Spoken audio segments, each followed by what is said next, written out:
Yo, what's going on, guys? This is Hobfoot coming at you. We've got another Chaos playthrough going on. This is Star Wars Knights of the Old Republic 2, the Sith Lords. We have finished our playthrough of Star Wars Knights of the Old Republic 1 yesterday. We got that finished up, so we got this going. And this right now we're gonna mainly do some character creation. If you were just joining this and you're like, you clicked on some random dude's video on the internet and you're like, WTF's this, mate? And you're like, what? Get some context. You can keep watching this, or you want to see what else was going on. Go ahead and check my playlist on YouTube for the first one, and go ahead and watch that. It's pretty interesting. If you want to see me seriously sweat on whether I could beat the game and whether I'd have to get humiliated all over the internet in front of everybody or not, you can check that out. Um, yeah, we're Star Wars Knights of the Old Republic 2. It's going to be different. I've never played this game before. It's going to be, from what I've seen, there is a lot of similarities and stuff like that. I don't watch this stuff and look at this stuff and read it up beforehand. I don't do any of that stuff before it gets going, before I get into anything. I want to be surprised by everything. So there's a couple things. First off, before we get too much into this, the sound is going to be a little odd. I am recording sound after this because, go figures, I knew it was going to happen eventually.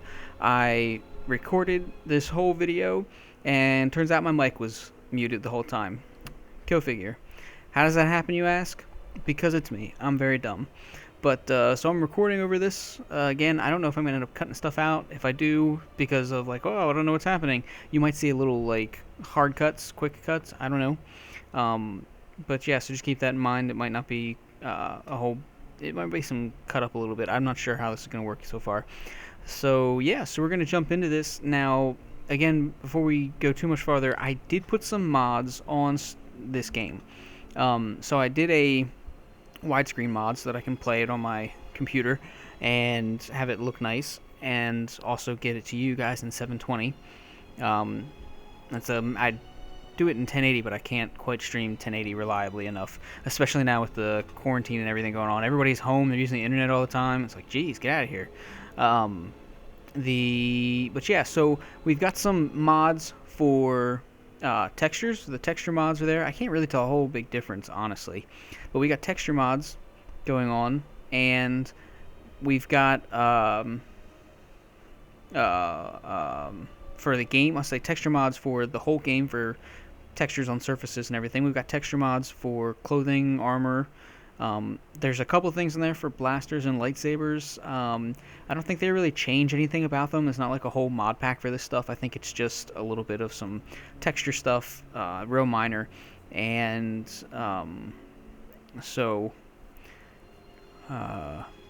yeah. The other thing, we've got a high-res pack for the videos. I feel like I'm forgetting something else. Oh, I've got the high-res pack for like icons and stuff like that. That one I can kind of tell a difference on. So that one I really am liking at this point. So that ought to be interesting. And I think that's it for mods. I'll remember here in a second. But so yeah, so we're gonna go ahead and do this. This is gonna be interesting. It's gonna be interesting going through and seeing what's the same, because I can tell that some of the assets are the same from what I've seen, especially having played this, episode already before I'm narrating this to you. But I did mention before I'd seen just a little bit. I had to do tests to make sure the mods were working fine, so I got basically, in there and was like, okay, this is a thing, and then I watched a video or two, and so, but so let's. It's interesting to see some of the similarities, some of the differences. I really like this kind of teal thing going on. It's not the blue anymore, it's this teal. I'm really digging that. I'm glad that they changed that. The blue is alright, but like, seriously guys, like everything everywhere is freaking blue all the time, man. Like everything is blue. I'm over blue. Blue's like, meh, alright, I'm not a big fan of blue. Green's pretty cool, I like green.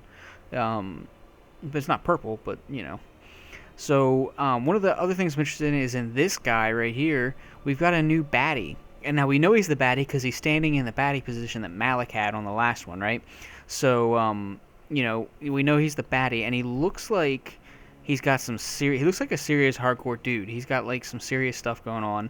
He's got like the stone skin stuff going on from Game of Thrones, the whatever that's called. Looks like they like crumbled him and put him back together, right? He looks like glued back together and everything. He's got kind of this arm thing there. His eye looks like somebody went and like they were gluing back together and they couldn't find his eye, and they're like, well, here's like a squid eye, do you want that? And he was like, sure, yeah, which I mean honestly I would be too. But so he's the bad guy. We know he's the bad guy because he's standing there, so he looks like he's gonna be a much more serious bad guy than Malik was. I thought the bad guy was as Malik was a little odd because he was like, okay, he's a bad guy, but then we got to like the Starforge and he was like, wah ha ha ha ha. Oh jeez. So this will be interesting. Now I was just circling around the Sith Lords there, and that seems the reason I was doing that is because I don't know. I don't know the Sith Lords, what that is. Like I said, I got in enough to mess with the stuff, and I saw that you'll see here in a second that the character creation has just enough similarities, but instead of picking, Scout or any of those dealies like we did last time, Scout, Soldier, or anything, we went and we picked Jedi. We picked Jedi classes right away. You go right into Jedi instead of getting Jedi later. So that's pretty cool. But I forgot where I was going with that. Man,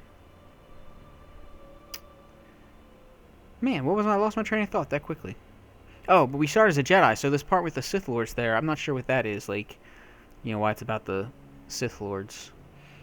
Maybe it's because we're hunting them all down, is my guess. But I'm not certain of that. So, I'm not sure at what point. I mean, I guess I talked a lot here, so I guess we're gonna go ahead and get our new game started.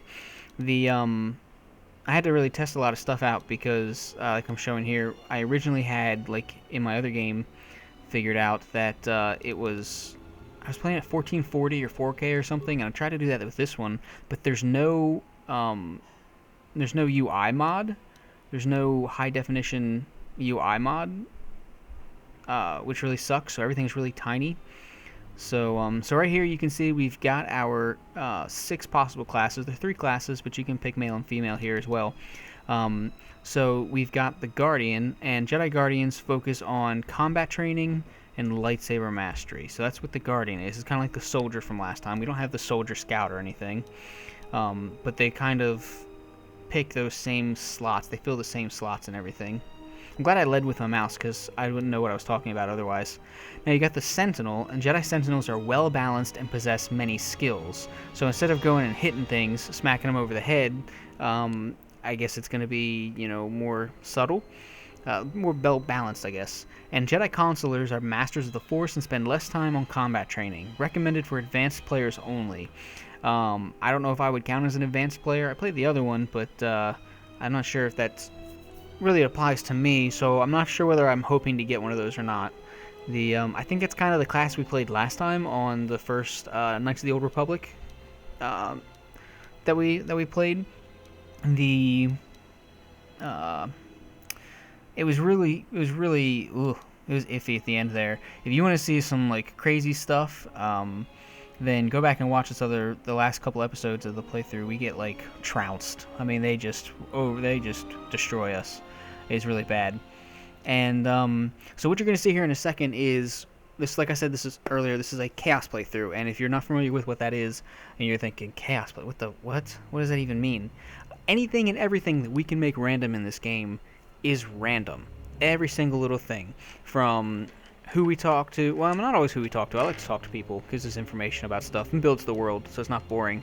But all the choices we make, from leveling up, that looks like I just rolled a die 6 to pick which character we are going to be playing. So obviously I got a 4, so this is our character now. And as you see, as we go through this, we're going to be rolling for all our stats here. You can do a quick character, but why would you do that? You can pick your stats, right? So we're not going to do that. Like I said, for everything, leveling up, character creation, conversation options, right? We are going to go ahead and roll a die like we just did. So right now we're counting how many options there are to roll here for portraits, because that's going to be random too. And where is it? I think right here.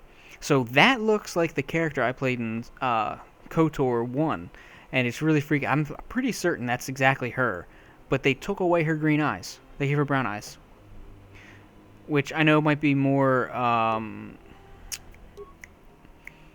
what's the word I'm thinking? That might be more natural with the brown eyes, but I really loved her with the green eyes. I thought that was awesome. So I thought that was really cool.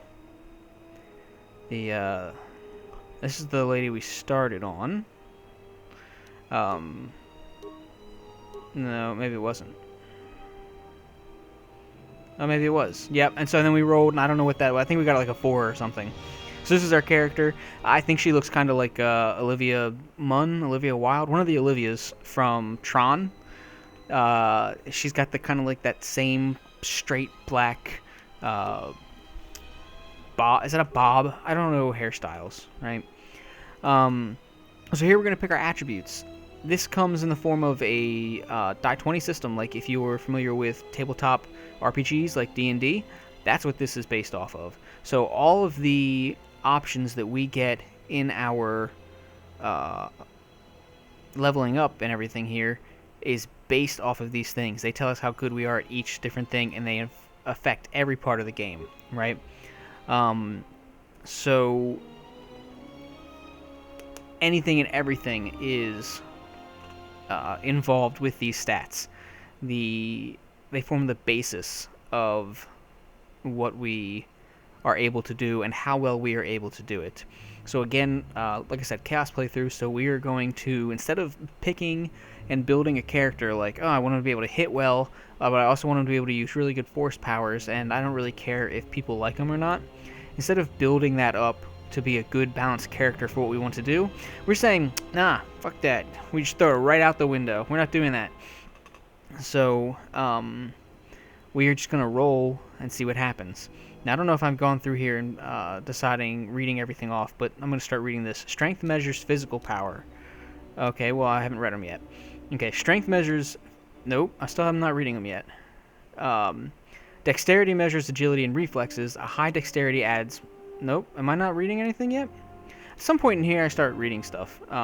Maybe it's right here. Strength measures physical power. A high strength adds modifiers to melee damage and chance to hit, which is important for characters that use close combat weapons, fiber blades, and lightsabers. Now, dexterity measures agility and reflexes. A high dexterity adds modifiers to ranged attack rolls, blasters, and increases a character's defense, making them harder to hit. So that's pretty important as well for your combat-y stuff. Pretty self-explanatory, I would think. It's part of our role to see whether we are able to hit somebody or not. It gets added in there, and we have to beat their number.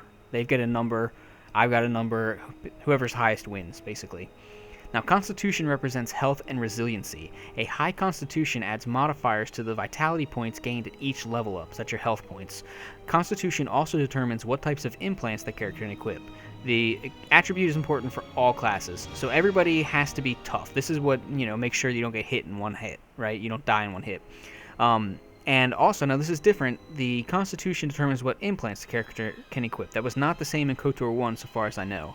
But it's pretty cool. Hopefully they got some really good implants in this game. I thought the implants are a very neat thing, and I thought they were cool in KOTOR 1.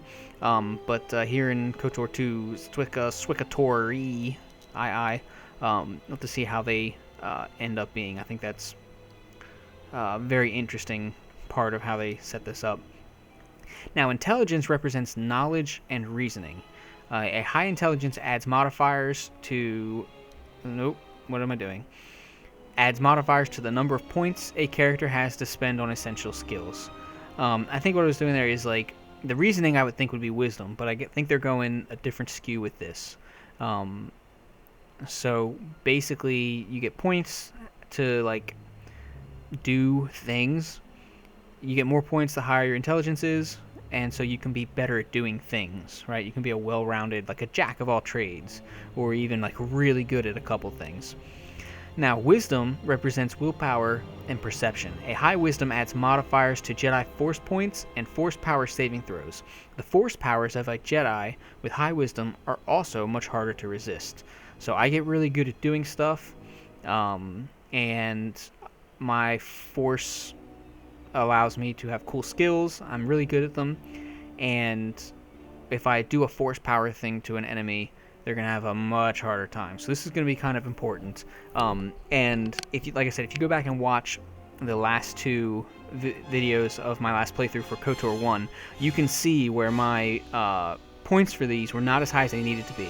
We were fine all the way throughout the game, but when we got to that last level, they were like, oh, you thought this was fun, but now we're bringing the hurt hardcore. Like it was like an order of magnitude harder, and we really had a hard time because my force powers were not as good as they needed to be. Everybody kept resisting my throws. So if I get good at this stuff, it should be better to oops, hit the wrong thing. It should be better for me as I go throughout the game. Now, a high charisma increases the potency of a character's force powers. It also reduces the penalty when using force powers of an opposing alignment. A light side character with a high charisma can use dark side powers with less of a penalty. Now, I don't remember that being a thing in the last one, so this would be an interesting skew to this. And a high charisma also improves your companion's chance to hit. Again, not something I remember from the last KOTOR, but I seriously could have missed it. I'm not very smart most of the time. So, and now also charisma influences a character's persuade skill. So I really like the high charisma and the persuade skill because we can be like, hey, don't you want to do this thing for me? And normally they'd be like, well, not really. And you can be, hey, don't you want to do this thing for me? Like, give me a little more money, or like tell me secrets that you would never tell anybody. And they'd be like, sure, okay. So that really helps us in the end there. So it's going to be weird. Normally you can hear the die rolls, so far as I know. I want to just like roll them randomly, see if you can. Whoa, there they go. Rolled off the table. I'm not even supposed to be rolling. So here we're filling out our points. We're rolling a die 6 and seeing what we end up with. So obviously I rolled a 5 there, so I put a point in 5. Rolled another 5. I think I rolled a couple of these that were all the same. So you can see as we're doing this, our points build up, which is pretty cool. And what you'll notice to that middle column where we've got -1, -1, -1, and then they're like the dots. See how that dot changed? The points that we're putting in here, we don't go off of this big number. We go off of this smaller number to add to stuff, which is what we are concerned about, right? And there I'm explaining it. Yep. So like if you've got a skill of 5 that I have to beat, right? And I go ahead and I roll my strength. I'm trying to hit you. Your defense is 5. I have to beat a 5, right? If I roll a 5, awesome, I hit you. Except wait, I've got a -1 modifier, right? So that's not going to happen. I'm not going to be able to hit you. So actually I missed. So negative modifiers aren't good, but of course, if I've got 0, I hit you, or if I roll a 4 and I've got a +1, then I hit you. So that's what we're concerned about with the modifiers. The negative ones aren't great.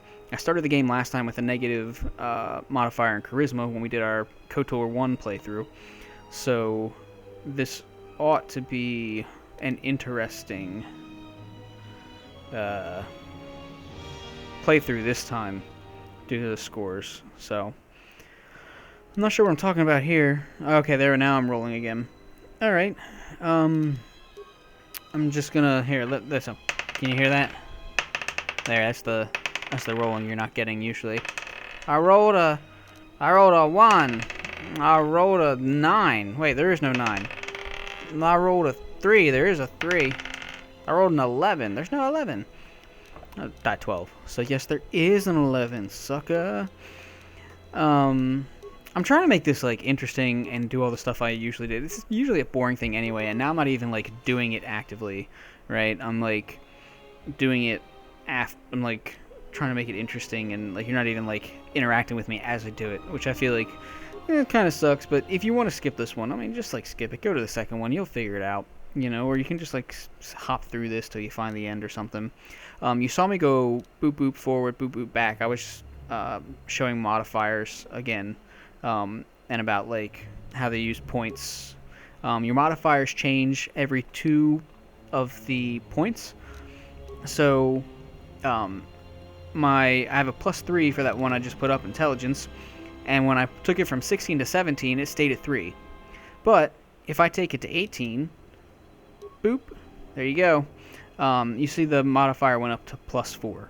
So every 2 points it goes up. And you'll also notice that the point totals, the point cost for each one, the more points I've got in it, the higher the point cost. It's what's called a point buy system. And so you're literally spending points. So I ended up now, I still got a -1 in charisma, go figure. But I've actually got fairly decent stats and everything else. So I end up with a total of +4, which is interesting. Now, right here we're going to get into skills. These are like how well we do certain things. These are common things we end up doing throughout the game. Demolitions, stealth, awareness, which is how well you can see things, persuasion, and conversation. So, this is also a very important thing, and it's based off the points that we get are based off of our modifiers, and also how well we do with these things is based off our modifiers as well. So I can put points into some of these, like security, and it's going to have a base attribute. So I'm going to roll to see how well I do on my die 20, and I'm going to get like a 6. And then my security points at the end are going to be 3. So I'm going to add 3 to it. But I've also got a +1 to intelligence, which is what security is. So I'm going to add an additional 1. And so you'll see how all that works, right? So now, let me see, am I talking about this stuff yet? Not quite yet. So right now we got compute. Nope, I'm still not talking about it. I don't know what I'm talking about right now. I'm counting. Got 8 things here. The computer use allows a character to slice computer programs using disposable logic RAMs called computer spikes. A character might disable gun turrets or flood a patrol area with more complicated tasks requiring more spikes. A high rank in this skill reduces the number of spikes required by 1 to a minimum of 1 for every 4 points total, including attribute score modifiers. So that's where our other attribute scores come in, and they kind of all work together with our roll. Now, demolitions can be used to set, recover, or disarm mines. Such devices range in difficulty from minor, DC 10 to set, to devastating, DC 30 to set. Attempting to disarm the mine adds a +5 to the DC. Attempting to recover the mine adds a +10 to the DC. You cannot use the skill when you're untrained. And let's see, do I move on to the next one, or do I keep talking for a little bit on there? I don't remember what I did. Now, stealth, our related attribute is dexterity. Stealth governs the use of camouflage devices to enter stealth mode. If a character equips a device and activates stealth mode, opponents must make an awareness check versus the character's stealth skill, or be unable to, or be unable to detect them. Even if the character is in a direct line of sight. I could be standing, I could be touching them, and they wouldn't know, right? A character in stealth mode can set, disable, and recover mines. Party members will not automatically enter combat while in this mode. Thank goodness. I don't know if it was like that in the first one, but the party members were awful in the first one. I hope they really fix that.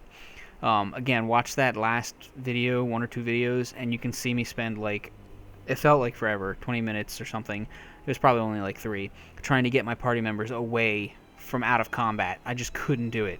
It took us, like, all we had to go was like 10 feet, and it took us forever. Now, combat cancels stealth mode. If I start an attack or something happens, then boop, out of stealth mode. The stealth mode will not work without a camouflage unit. Units of higher quality grant a bonus to the skill, and this skill cannot be used untrained. And let's see, do I keep going on or not? One thing that I'm probably take time out to talk about in a few minutes here is, you see these green and these yellow. These are our natural points, and I'll talk about that in a second. Related attribute is Wisdom. Awareness governs the ability of a character to spot objects or enemies hidden by stealth. So up against the stealth we just had. If a successful check of the skill is made against the stealth skill of an enemy or the DC of a mine, the enemy or object is noticed and becomes visible. Awareness is always active, but results are best while a character is moving slowly, which is I don't remember that being in the first one, but again, I could have missed it. I'm probably dumb. Running imparts a -5 penalty to any checks of the skill.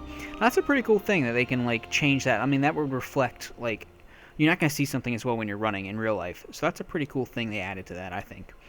Now we've got Persuade. This is our charisma. We're not going to be as good as this one because we've got a negative in this. Now, only the main player character can select this skill during level up. I'm the only one that can have it. None of my other characters can have it. Persuade options appear in dialogue when intersecting when interesting or sensitive information is available that a character might otherwise be reluctant to reveal. When selected, rank in this skill is compared with how extreme the quest difficulty is, a difficulty class of low, medium, or high relative to player level. A guard might easily agree to increase a bounty, but convincing him to leave his post would be much harder. Now, down here to Repair, our related attribute is Intelligence. And Repair allows a character to fix disabled mechanical devices like droids, which are all over the place usually, using disposable packages of parts. The number of part kits required increases with the difficulty of the repair. This skill reduces the number of parts required by 1 to a minimum of 1 for every 4 points total, so just kind of like the other one we had that was like this, including attribute score modifiers. This skill also modifies the amount of vitality points recovered when party member droids use repair kits, advanced repair kits, and construction kits on themselves to repair combat damage. So it helps us when we're trying to fix droids and we're trying to get things going. But if I'm playing a droid character, this has a double purpose. It allows me to fix things, but also allows me to heal myself better as a droid, right? And it's separate from our treat injury skill, which is for the humans, because, you know, a med kit is a biological, medicinal thing, right? But our robots, obviously, that's not going to be any use to, but they can, you know, repair kits. I mean, that's a thing. And I don't recall if there's anything else on that one. I guess not. So moving on to security, another one for intelligence. Security is used to access electronic locking devices. Once a character invests points in this skill, it becomes one of the default options on targeted doors and containers. Security spikes can grant a bonus to the skill, and any in inventory will also appear as a default option on targeted doors and containers. Characters with no points invested cannot attempt to use the skill. I don't remember that being part of that from being last time, but we'll see. Now this is Wisdom for Treat Injury. Treat Injury improves the amount of damage healed when a med pack is used, adding the modified rank to the number of vitality points healed, or health points. Advanced med packs and life support packs apply multipliers to the user's skill, increasing the amount healed again. Again, like I said, it's like the human version of the repair for us. Now, I think this is the part where I'm pointing out I didn't quite get through. You can see where I've got some of these that are in gold and some of these that are in green, basically differentiating what's called a class skill and a cross-class skill. So knowing that I'm a soldier, they're going to say, hey, you're a soldier, you're really good at demolitions and blowing stuff up. That's like up your alley, right? That's your forte. So it's not going to be as difficult for me to train to blow stuff up, right? But what a soldier is not necessarily is a hacker wizard, right? So computer use is going to cost more points for me to level up in. I can put as many points in, just about, or maybe actually the evidence suggests that I can't quite put as many points in there, but I can still point some in there. I'm just never going to be as good in computer use as I am going to be to blow stuff up. So here I am, I'm rolling a die 8 for this one, just like the other one. We still got the 8 points, and we're going to see how we level up. We max a couple of these out. Now you can see, as a soldiery guy who's real tough, I want to be able to blow things up. I want to be able to heal myself because I'm going to be tanking, right?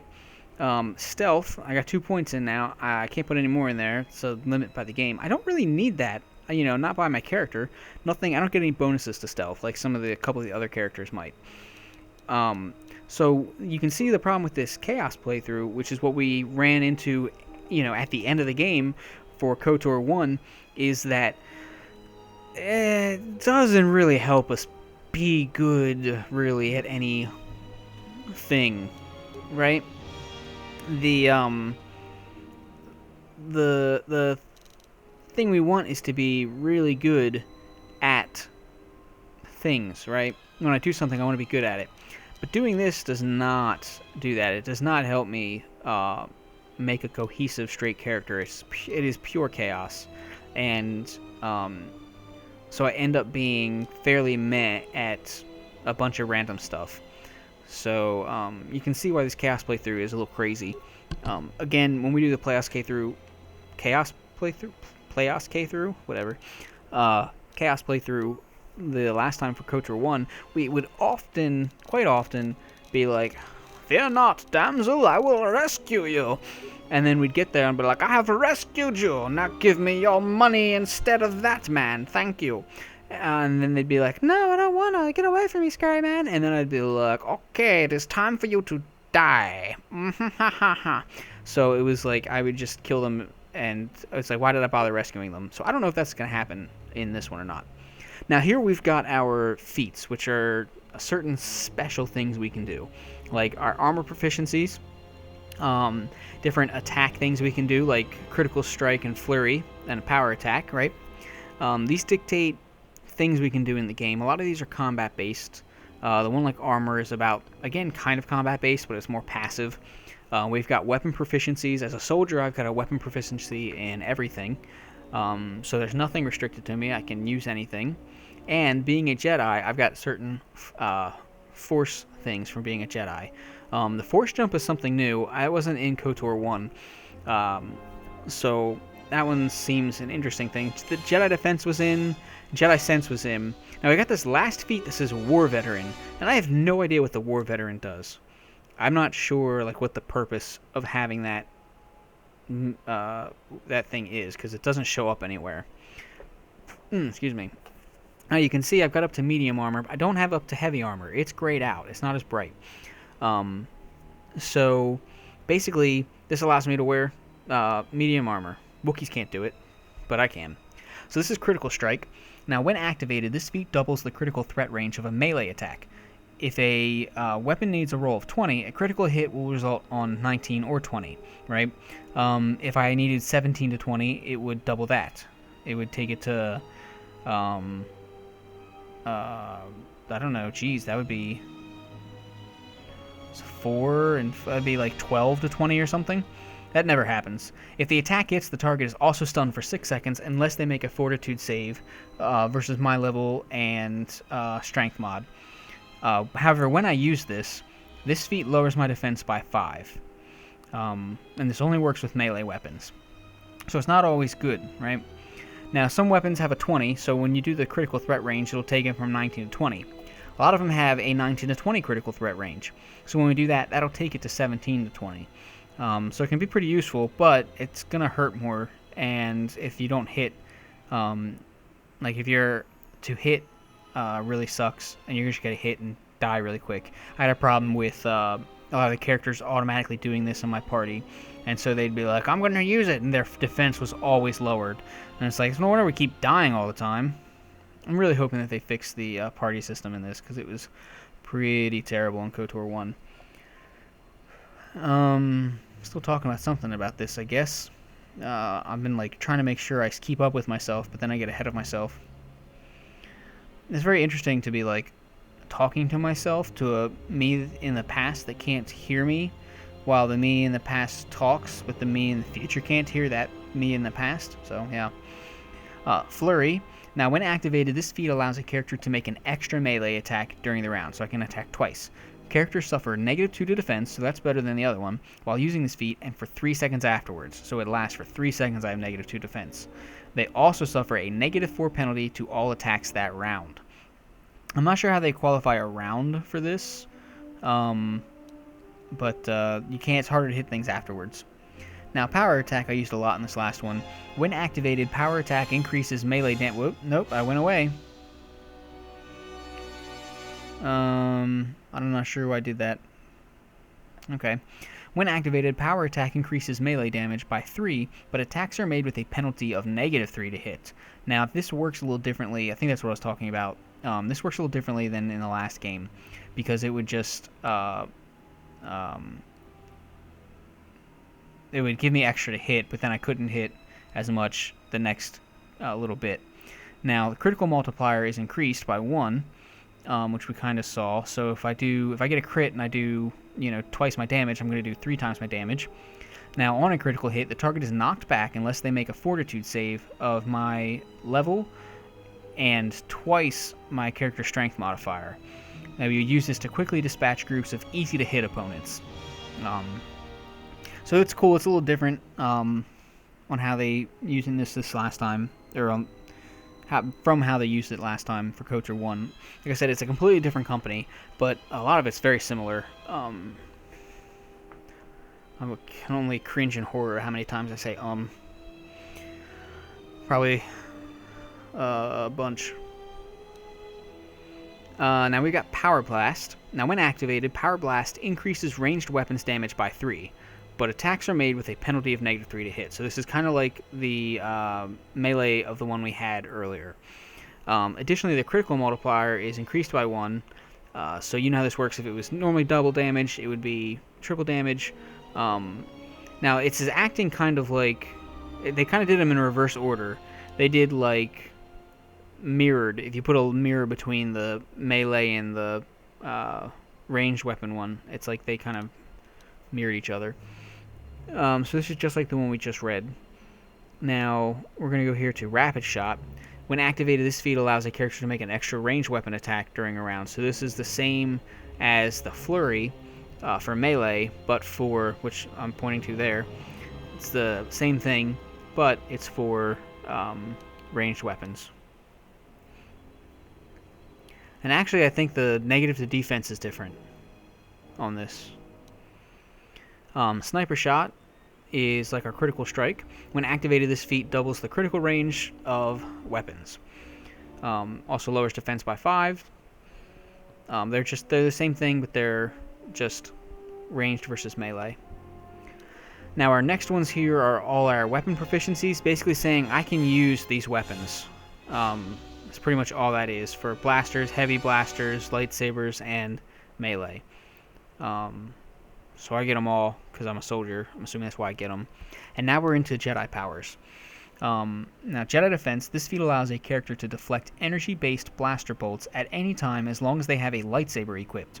When a character is fired upon, an opposed roll is made against the attack. If the result is greater than the attack roll, the blaster bolt is deflected. If the attack is beaten by 10 or more, the bolt is deflected back at the enemy. Jedi classes receive this feat at first level. So basically, you're trying to I'm running up and they're like, pew, pew, pew, pew, pew, and I'm like, not today. And I'm like, whoom, whoom, whoom, whoom, whoom. And I'm like, you can't hit me. And then if I'm really good at it, and they really suck at it, I can hit it back at them. It's like, you dead, you killed yourself. You shot a gun and then it killed yourself. So, that's pretty fun. Now, Force Jump, this one's new. The Jedi knows that if diplomacy fails, combat must be swift and decisive. When an opponent at range is targeted with a standard lightsaber melee attack, this feat allows Guardians to make a quick jump to the target and close the distance almost instantly. This feat is automatic when wielding a lightsaber and targeting opponents with a standard melee attack from more than 10 meters away. The Jedi must have a clear line of sight to the opponent. Now, using a feat or special attack while I'm trying to get ready to do this negates it, right? If I use a feat or special attack, it's not going to start this. It has to be a regular basic melee attack. And I'll just kind of be like, whoa, ha, ha, just lunge at them, and it's like, you will fear me, and then they do, because that's scary, bro. I need a drink. I'm talking too much. Now, Jedi Sense. The Jedi develops a connection to the Force that allows them to better sense incoming attacks. This feat is always active and grants defense bonus dependent upon the Jedi's Consular, Sentinel, or Guardian levels. I think it's different, level 1 for a Consular is be a different bonus than level 1 for a Sentinel, I think. Now this bonus starts at +2 at level 1 and increases by +2 for every 6 levels.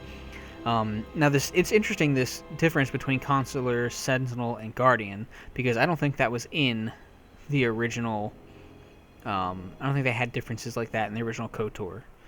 If they did, I didn't greatly understand it. That happened a little later in the game. Not terribly later, but late enough. 5th or 7th of the way through. So right here, we're going to go ahead and count how many of these things we have, because, again, Chaos playthrough, we're going to randomly roll to see what feats we get. I ended up counting, I think it's like 17 or 19 or something. So this is just me counting. Boop, boop. Yep, and boop, boop, and over there. Boop, boop, boop, boop. Yep, boop again, and a little another boop. And I don't know what number we're on to. 23, 61, 32, 52, 72, 82, 91. And alright, so let's roll our die 9000. And we get a 10 bajillion. Awesome. Actually, don't know what number we got. Do I remember what feat we ended up with? I don't remember what feat I ended up with. No, that must have been the feat. Toughness. Now, this feat gives the character +1 extra vitality point, health points, every time they level up. It's also retroactive if you take it at later levels. So it makes me extra beefy. It makes me a beefy strong boy. I'm a beef boy. Look out for me, guys. Now we've got a name generator, and of course, because we've got the option, we're going to randomly generate a name. So I rolled a die 20 and just clicked random name until we got to the one we wanted. Hey, Leah, Mirax, Lowell, Amy, Paula, Pala. Oh, that's me. Yeah, that's right. Sarkill, because I remember thinking about the Sarkill is just a couple letters off of Starkill, which seems to be a common theme in this game. Now here, I'm getting ready to give the warning, and I'm not sure if I'm going to edit something about this when before I put this all together and upload it, but they're about to play the opening movie thing from Star Wars, where it's like, it's got the scrolling text, so I'm gonna like talk a lot over it. I've not been talking a lot now, but I'm going to super talk a lot over it and be really loud, and I'm probably gonna pull the volume down post-process, because I got a copyright thing the last time I played it, because it's like one of the most iconic pieces of music, and they want to make sure nobody's using it. So I'm gonna be making like a lot of noise when it's like happening. So we're just gonna kind of go with it. And sorry if it annoys you, but then I don't get copyright stuffs. And then you guys can watch my videos without ads, and then you don't have to worry about like YouTube forcing ads on there. Ba-ba! No, ba-ba! No. Oh, that's right, because this first. A long time ago in a galaxy far, far away. Ba-ba! Yeah, where is it? It's ba-ba! Yeah, there we go. This is the part where I get really annoying because I'm gonna get a copyright notice, and I don't want to do that. It's gonna be too much, and they're gonna hear it anyway. The Sith Lords. It is a perilous time for the galaxy. A brutal civil war has all but destroyed the Order, leaving the alien public on the verge of collapse. But then there's next paragraph, and we'd rather read it. Amid the turmoil, the evil Sith have spread across the galaxy, hunting down and destroying the remaining Jedi Knights, and narrowly escaping a deadly Sith ambush. The last known Jedi clings to life aboard. I'm the last known Jedi, apparently. That's another cool little tidbit I didn't know. Cause aboard the battered freighter near the ravaged world of Paragus. And I might just like delete everything out of this. I'm probably just gonna like delete the video and delete the sound and delete my commentary off of it, because God, it's horrible. It's horrible. I'm sorry to put you guys through that. I'm very sorry. And I did have fun doing that, but I'm sorry. that you guys had to experience such a thing. Everybody listening to me is probably like, what is wrong with this person? And here we are. And it's the Bandar. I was very surprised that that was the Bandar. I was like, oh, it's the Bandar Eben. Or not the Bandar Eben. What am I talking about? The Eben Hawk. That's a place. I think it's a place. Oh, what is Bandar Eben? That's a place. The ship's all blowed up, apparently. So that's pretty sucky. But we're on board the Eben Hawk. So, picking right back up. So here we go.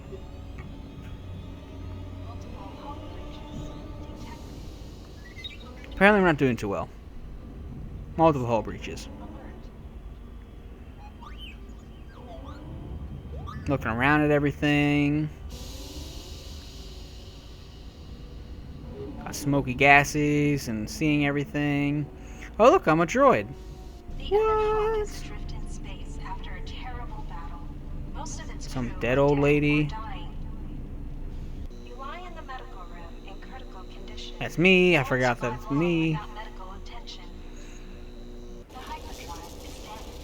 That's what happens when you come out of the Matrix suddenly. That's a lot of very loud electricity. Oh boy.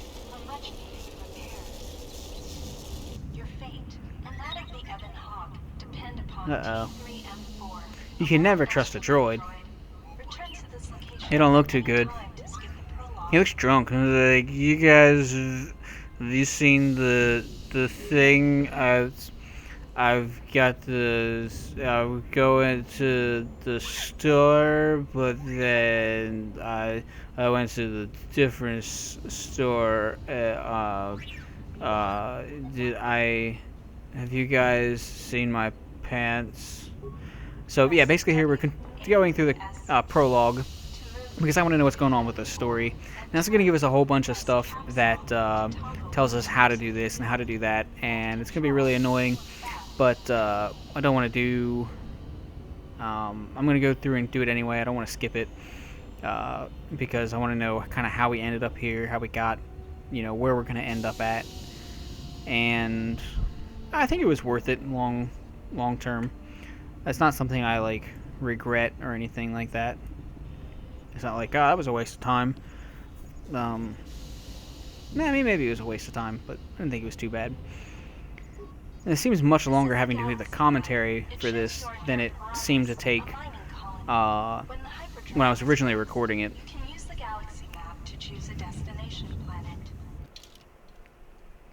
Boop, boop, boop. Paragus. Can't go nowhere, though. Gotta fix the ship. Looks like my head's about to fall off. So we're going to have all these pop-ups come up through here about where things are in our menu and what they do and all that good stuff. So this is telling us about we've got our journal to look at. So we've got a journal entry. I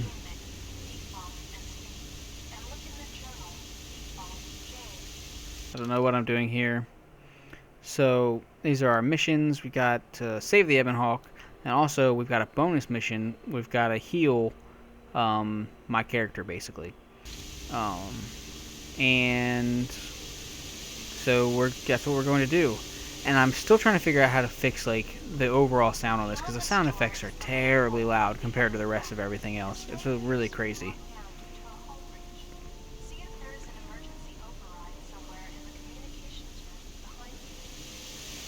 Whee! I'm rolling around. So this is really cool. I like that the you can see all these textures here, especially with the plasteel cylinder, seem to be the exact same texture, which is interesting because now it's under new development for the games, right? We've got a different company doing the game design, and so am I pulling the sound effects down? I didn't pull it down very much. I really should have pulled it down more. But it's cool because it's a different company, and they didn't just completely remake everything, and now everything's all different. They were like, here you go, it's basically the same thing, which I enjoy. I like that it's a thing. Now, you'll notice as we, don't want to talk over when she's giving instructions, but I imagine most anybody who's going to watch this knows what's going on. And if not, you can watch the other videos, like I said, that I've done on the playlist, the other playlist, and see how it all works. But you'll notice on here that the UI is kind of big, especially compared to the last one, because it was really small in the last KOTOR series I did. Now, like I said, the UI does not come in a high-res pack, so it just automatically upscales, but the game is not originally for widescreen formats, so it stretches, and because it stretches, everything's off, so the map is almost useless, because we will never line up on the map the correct way. I really wish I knew how to do UI fixes. I don't know how to do that. It's really unfortunate.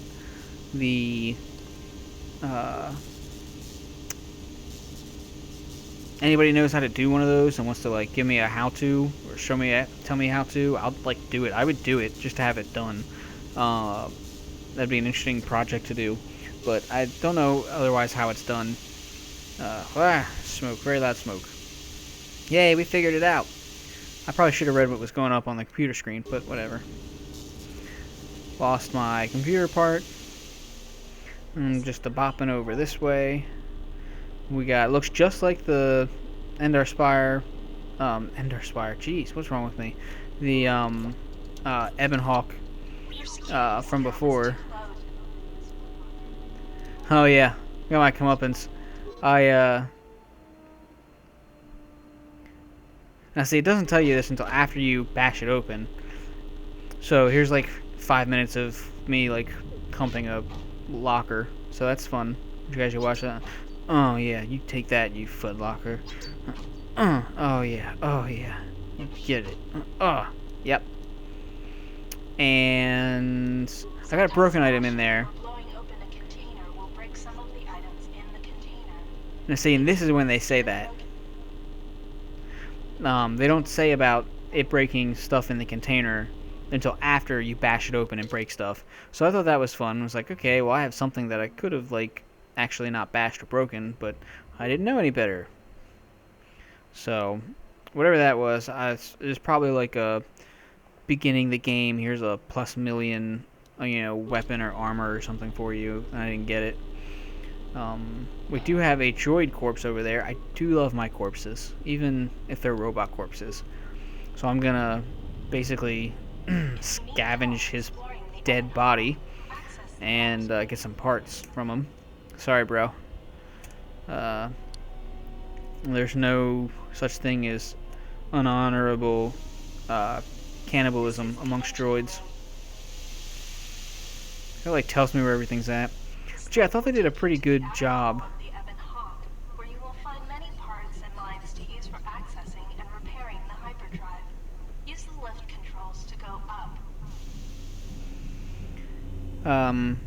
I thought they did a pretty good job of recreating the Ender Spire. It's a little bigger, I think, than the original one was. That could just be my perspective from the droid, and from they've got a slightly different camera now.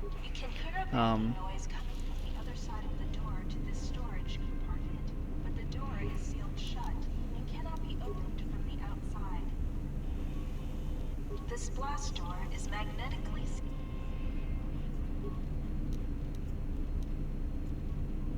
This old woman appears. There is a key card on the body that looks like it opens a locker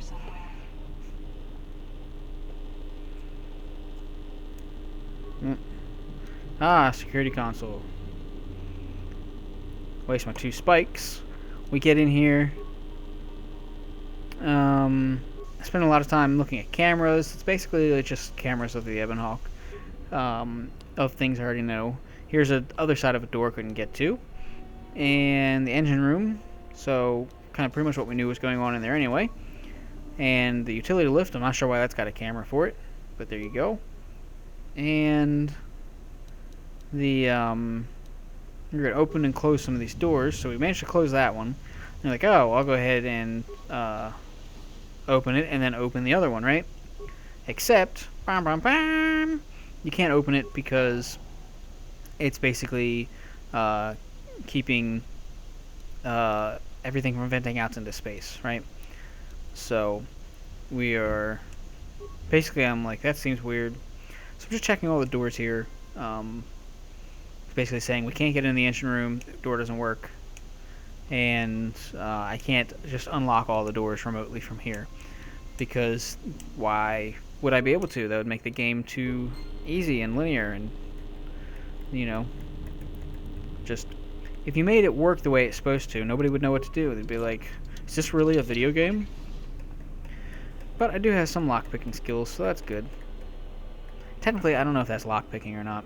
You can see here on the map how I come like all the way over here, all the way off the thing. But look, I come all the way off the map because it just doesn't line up.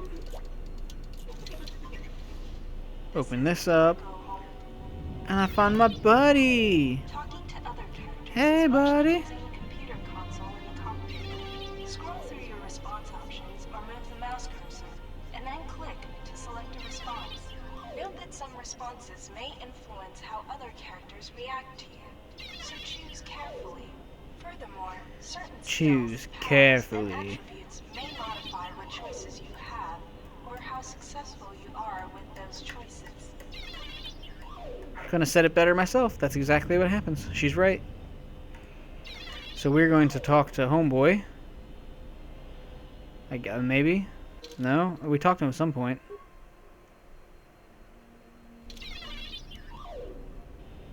Oh, I am talking about the map there. It's really noticeable. I'm off in like the middle of nowhere, but I'm technically in the kind of middle of the ship. So let's talk to 3CFD. 3 cuffed. 3CFD is malfunctioning. You can fix him by using a part. Luckily, you have already found one. Wanted me to waste my parts. 3CFD. He can join your party and assist you in repairing the ship. Maybe I don't want his help. Success. It's a lie. I do want his help. 3CFD. I would usually roll for things like that, but for something like this, you know, I do want him to help. So we suspend the chaos theory stuff a little bit, which I think makes it more chaotic because you don't know whether I'm going to do it or not, or when I'm going to need to. But sometimes the chaos stuff does need suspended so we can actually get something done. Got some cool experience for that, which is nice. Change which part Got some stuff I can unlock, which would be nice. or press tab. Later, when you have more companions, you can add and Yeah, remove party unlock that. members from the party screen in the game menu. Oh yeah, got pistol. Dun dun dun! Sensor droids emerged from this box when you opened it. These droids will make for excellent target practice. Use the weapon from this container to attack the droids. You can equip a weapon from the equip screen. This is how they get you. This is another classic case of dying in the tutorial. So this is the new, if you're familiar with KOTOR 1, this is the new equip layout page, which I like a rather good bit. It's bigger, it's easier to see, so you know what's going on. I'm not quite sure why you've got multiple configure things going on at the bottom there, but seems alright. Figured it out for now. Get our pistol equipped. It does a die 4 of damage. Now its range is 23. Seems like a odd measurement for range. But we've got our critical threat of a 19 to 20 times 2, and then it additionally does an extra die 4. Balanced, so we've got an extra to hit if it's in our offhand. And you can see a summation there, die 4 plus 5, down by the over by the blaster picture, which I don't think I point out. Top right area. Alright. Oh, I paused the game. That's a cool thing you can do. You can pause it to like micromanage your team. So I'm gonna attack. Attack. Oh, there we go. Yep. It basically tells you a whole bunch of times don't keep left clicking on them because it'll attack automatically. But also, it doesn't do that if you don't. So like I had no target thing there lined up. I clicked on it to target it, and then it had targeted a different one. So that's why you have to completely ignore what the game tells you to do, because it doesn't work like it's supposed to. Yay, we win! Look, exploding disco balls of awesomeness for us. Yay, we did it, we did it. I'm a little droid and I kicked your butt. And we get security tunnelers. Now, the security tunnelers apparently are a thing that I think existed before, because I remember seeing the security tunnelers in my inventory, but I never used them because I didn't know that you could do this thing right here that I'm doing. So I'm not trying to think if there's anything I never was able to unlock that I could have used these for but didn't. Now we got components. The components come up later, but they're not actually in. This is basically me trying to figure out where the components went, because it's obviously a thing I picked up, but it won't tell me where the components are. So I get very confused. It's very, very confusing, because they should be there. I think I go back to check again to see whether I actually picked them up. Yep, I picked them up. But they're not there. That's right, bro. They're not there. Oh, silly past me. What are you going to do with yourself? I'll tell you what you did with yourself.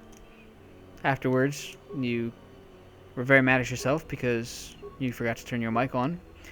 And also just accepting because you knew it was going to happen eventually. And then you ate lunch and put off doing this for many hours. But now here I am. So, we can still get an episode for you. I was seriously considering whether I was going to just start over and do everything over again. I was like, oh, I don't want to do that. And then I thought, well, maybe I'll just play.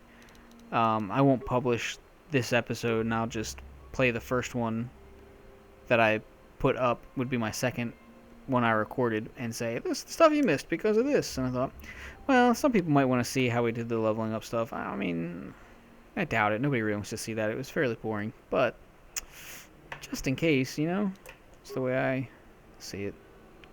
So, yeah. Alright, so I wasn't talking, wasn't paying attention. We just got some armor right there. Real light plating. It's basically worthless.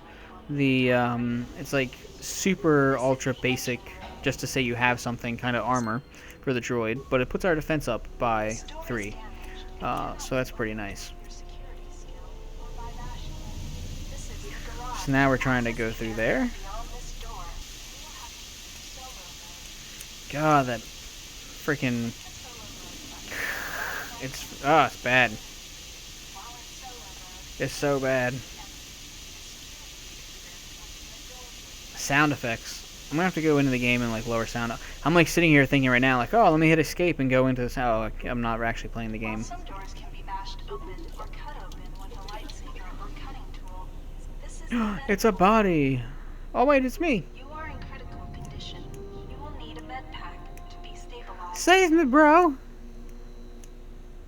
Save me. So I gotta find a med pack, and then I think, oh, maybe there's a med pack over here. And guess what? Ba-da-da! I was correct. Got 3. So now I'm gonna heal myself. It's super meta. It's me playing somebody else healing me. So, and they're all played by actual me.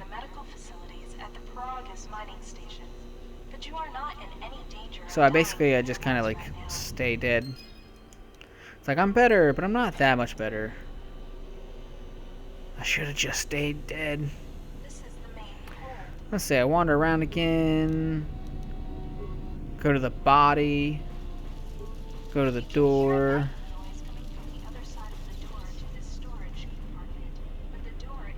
Where do I go next? I don't know what to do next.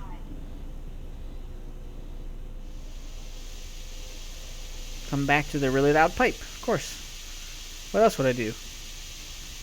Alright, so here's where you see one of the cool aspects of this. You can turn solo mode on and individually activate your players, right? So, like now, we can split up, and I can have this guy come here and access the computer. So what he's going to do is he's going to access these doors. So he closes the one on the inside, so that he can open, I say he, but me, so I can open the ones on the inside. And that allows us to open the other door we couldn't open before, but keep the airlock going. Whoa! Look at that hole in space, bro. Is that supposed to be like that? Did we order bay windows? Is that what happened? Workbench. With the Bay workbench, windows that you went can break horribly down wrong. objects in your inventory into components. You can then Seems use like the the components workbench is to going to be a create pretty repair nifty kits, thing for this set. I weapons, like the idea of the armor, and workbench, but it was upgrades. fairly limited Because of the damage in to the KOTOR weapon 1. hull, So this here in workbench has limited functionality. Swakatori, You can still use it to seems like it's create going a to be repair kit, pretty which nifty. you can use to repair yourself. Use the workbench to break down the items you found into components. Then use the components to create a repair kit. Yeah, do it, bro. So I kind of clicked through some stuff to learn about the workbench just in case, because I didn't know how to read and I misread the one I wanted to click. So it doesn't get like super into it. I just kind of like skim it super quick and it doesn't really tell me anything. Then we get on with it. It's like I feel like most of my streams videos should just be like what's it, Monty Python and the Holy Grail, which is like the whole end of it. Just get on with it. Get on with it. Get on with it. That's like all my replies should be to this, just for me to get on with it. We come in here and we look at some stuff we can break down. We look at some stuff we can make. This is about stuff we can make. It's all under other. I'm not sure why the field survival pistol is not under ranged, but there you go. It's under other for some reason. Now here's where it shows us our components, all the way at the bottom right hand corner there. And so they're tallied here and not tallied in our work or inventory. That's what I'm trying to think of. So, yep, I was really torn on whether I was going to salvage this broken item. Like, it's probably nothing, but, like, what if it was, like, that one thing they give you at the beginning of the game that you need at the very end of the game, that they expect you to, like, throw away or lose or forget what you did with it, and then they have a reason to laugh at you? I expected it to be one of those, so I was really torn about, maybe I can fix it later. Because I thought I remember hearing something about, like, oh, you can fix these things or something. Apparently that was all a lie or such. So it's we make ourselves a repair kit, and they work a little different. Instead of just like clicking it and it's working, I click on it and then I have to click the portraits, which I don't care for as much. It seems like an odd system with too many steps than were necessary. But now I'm not drunk anymore. Yay! I feel happy! These fucking wires connect to the trigger mechanism for the inner and outer garage doors. You can open and close the doors from here. Not 100% sure why I'd want to do that. The second droid in here doesn't really, like, help me, you know? That's how you leave. Another blast door. Now you're going to see in a few minutes, this blast door really has aggravated me.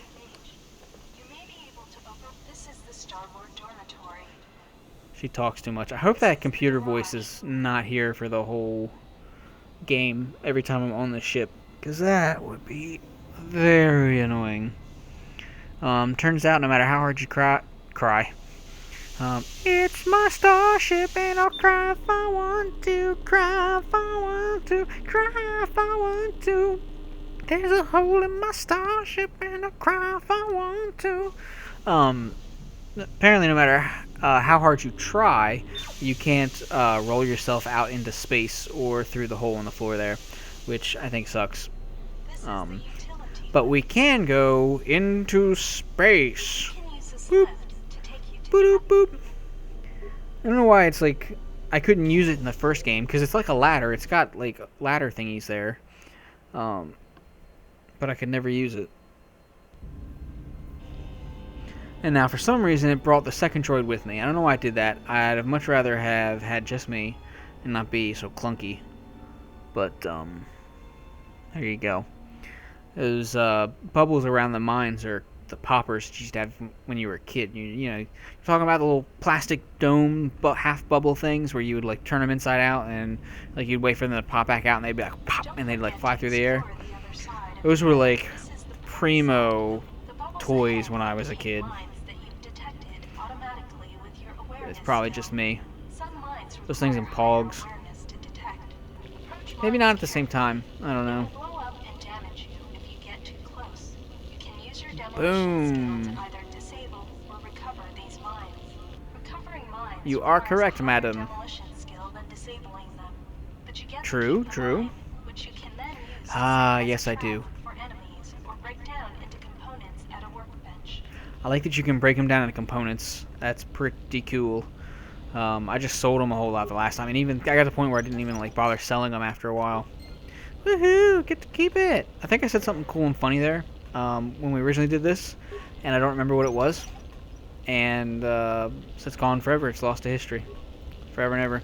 But just pretend I said something really cool. Actually, you know what? Pretend I say something cool and funny like ever. That'd be probably preferable. Um, is it here that I do something dumb? He's talking about planting the mine and then running away really quick, right? And so I do something super dumb. Not here, not yet. Alright, got some parts. They're not just lasers. They're not just double lasers. They're not just a turret laser.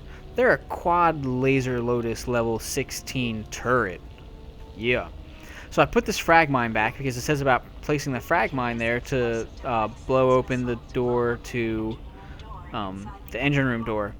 And so I thought that kind of stuck into the engine room, and that if I filled it up, it would blow up and then blow the door open.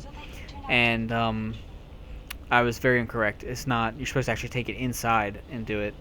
So if it weren't for this like video section, I thought about cutting this out so that the world didn't, get to see how stupid I am. But I didn't do it. So and there's where I figured it out. I'm like, oh, so I come this way. And then I feel really dumb. But I just rat myself out, so it's not like I'm not sure why I bother like thinking, oh, I'm not gonna do this or that, It's like, oh, you dummy, you big dumb dummy. Is there anything over here?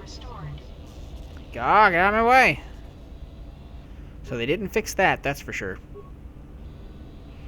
I think that's like the most underrated advancement in video games, is companions that stay out of your way. Although, as I'm saying that, I'm thinking, and I've said it many times, but I'm thinking right now, I don't know that I've played a video game with, like, companions that's been new in quite some time. So, here we're going to open up that door down in that bottom section, so we can get in there. And I'm not salty about that at all. And we get some more parts. I'm a little worried because I'm stealing all these parts from the ship that I'm supposed to be fixing, and I'm not quite sure how taking all the parts, instead of using the parts to fix these things where I'm getting the parts from, is not dangerous in some way. There's me being dense again, where I forgot that I already came down this way. It even says empty next to the name, but I'm real stupid, so.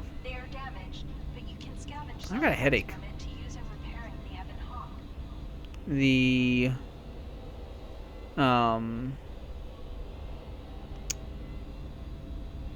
Let's see, we're going up here. You can use this lift. Ah, okay. I'm looking at my audio waveform here, and the part where I had been recording before is now blank for some reason. I don't know why it's done that. I hope it's not just erased everything that I had recorded before now. I would be very upset about that. Waste an hour and a half not doing anything. Useful. Okay, so here we go again. Here I go again on my own. Traveling down the only corridor I ever known.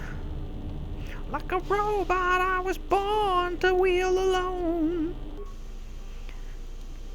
'Cause I made up my mind.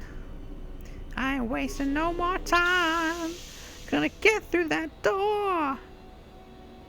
Gonna get through that door. Here we go. Here we go. What? Here we go. Here we go. Why can't I can't get in the door's open and I can't get through it.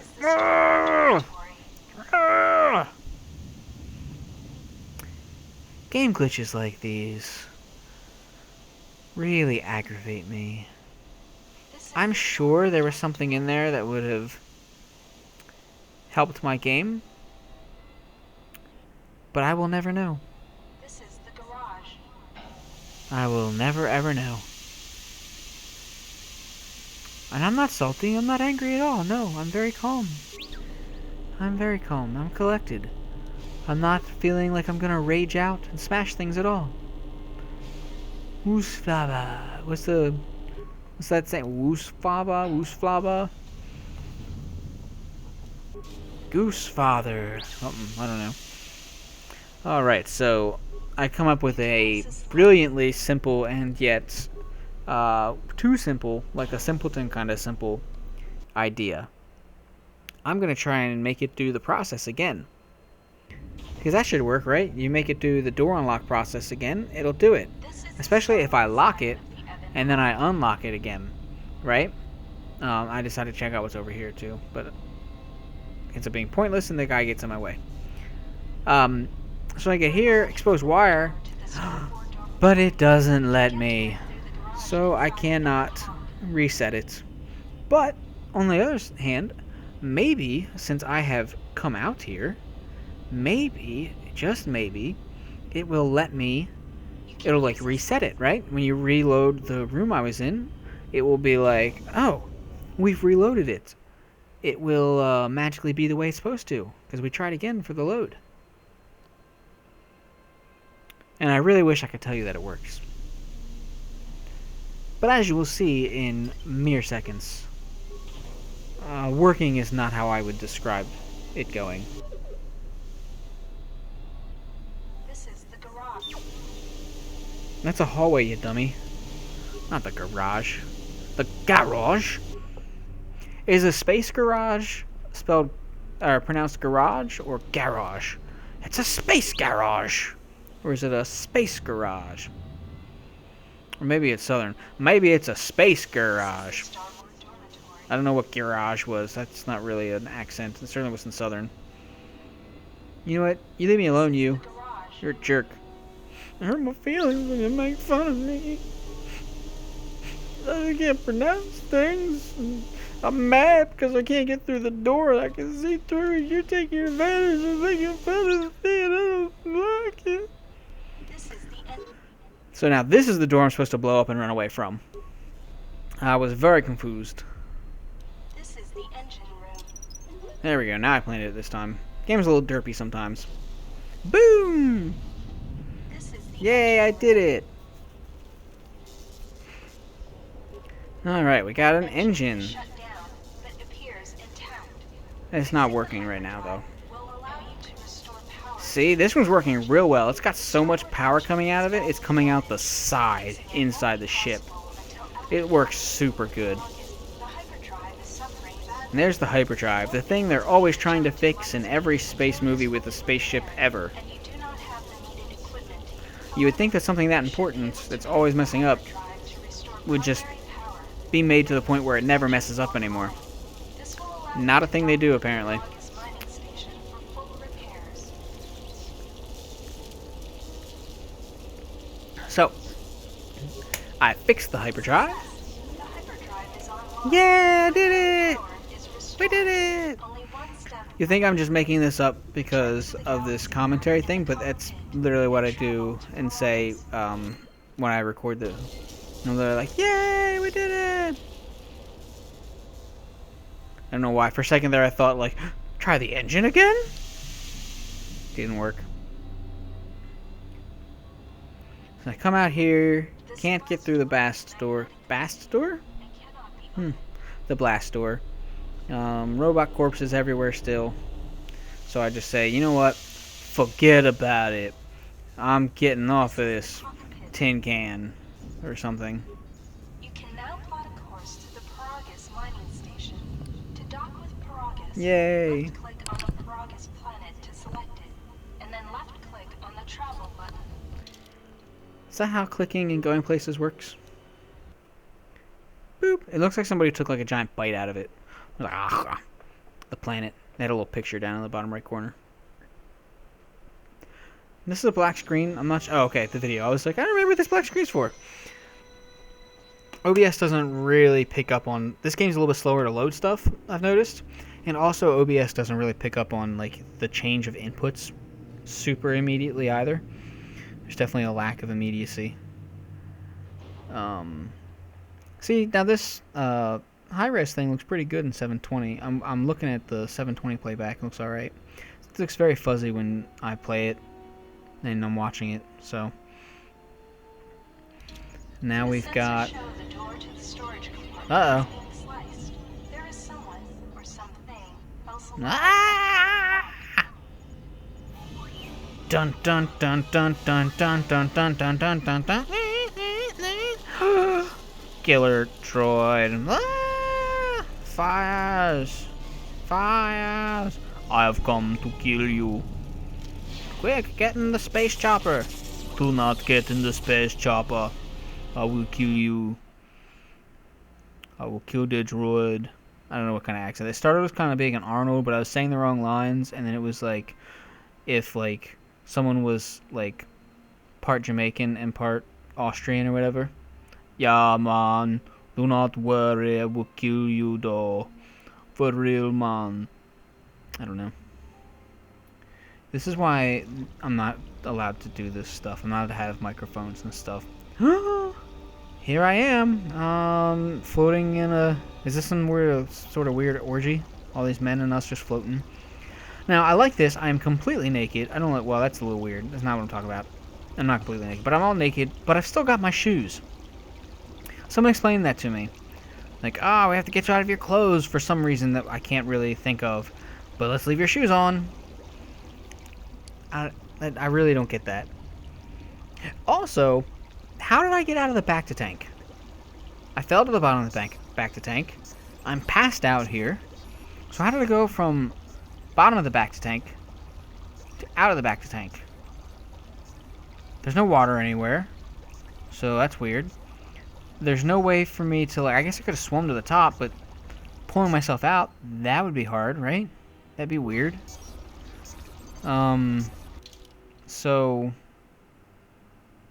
I don't know what this is. They changed the party selection thing in this, which is pretty cool, I guess.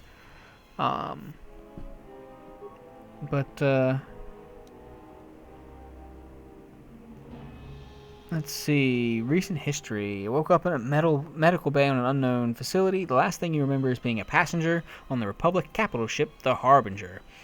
Ironic. You should find out where you are and how you got here. Interesting. I think I'll do that. Seeing as I'm the last Jedi in existence. Lots of beeps and noises and stuff here. I really gotta adjust the sound effects thing.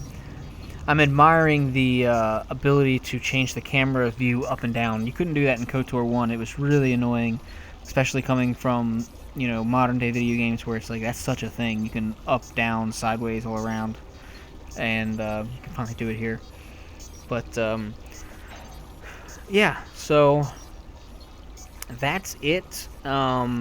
I had some other stuff to do today.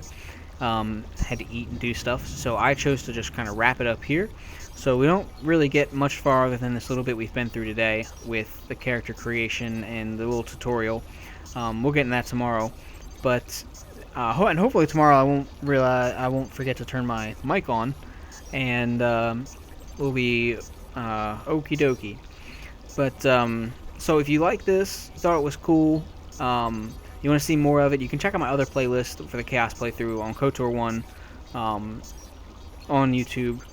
If you like what I'm doing, hit a like. If you want to see every time one of these videos comes out so you can watch it right away, hit the subscribe thing. It'll tell you when to do it. Now, if you don't like the videos and you thought they were pretty sucky, hit the dislike button. That's what that's there for, right? If you got questions, comments, letters of resignation, you want to laugh at me, commiserate with me, show empathy, or otherwise ridicule me, as should properly be done, there's all sorts of ways to do that. You can leave comments down on a YouTube video, and I'll get back to you that way. If you want to do all that stuff as it's happening and like BS with me as we're doing all this stuff, go over to mixer.com/hobfoot, HOBFOOTE, and you can check me out there as this happens. You can follow me there, and it'll get a notification every time I go live. And you can like chat real time. It's not even got a delay like Twitch does. Mixer's got like instant talk back and forth, which is pretty cool. If you just generally want to talk Star Wars, talk trash, talk nerd stuff, talk other stuff, fair warning, I'm a pretty bad nerd. But if you want to talk all that stuff, go ahead and hit me up on Twitter. I'm on Twitter at Hobfoot, HOBFOOTE. Spelled the same way for Mixer. I don't know if I spelled it out for Mixer or not, but you can go ahead and let me, hit me up there.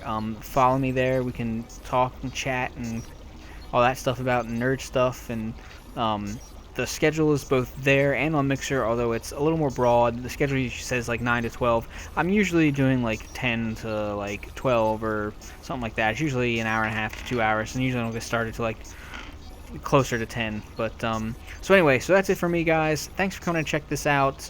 You know what to do with all that stuff. And I'm just going to say peace out, Girl Scouts.